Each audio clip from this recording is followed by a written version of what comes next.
Welcome back. It's art time, class.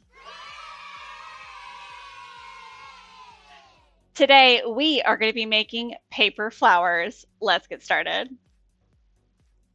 To begin, you're going to need colorful paper, scissors, and each table will have a glue sponge to use. Take your petal colors and cut the shape of the petals that you'd like.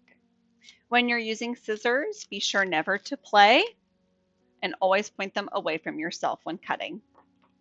Now that I have my petals, I'm going to use my glue sponge. When using it, what you do is you squish the part that you want glue on into the sponge.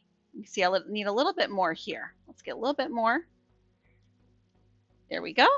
And then I'm going to place that onto my stem. There's my first petal. Let's keep going.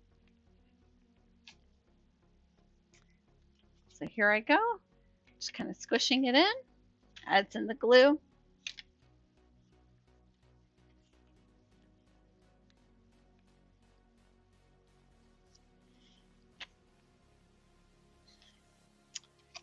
I like that. That looks good.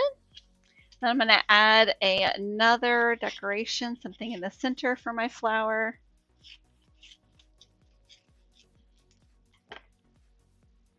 Squish that. Very nice. I'm going to press and hold for a few seconds. And here I have my paper flower. Well, I can't wait to see what you are going to make. Till next time, keep being creative.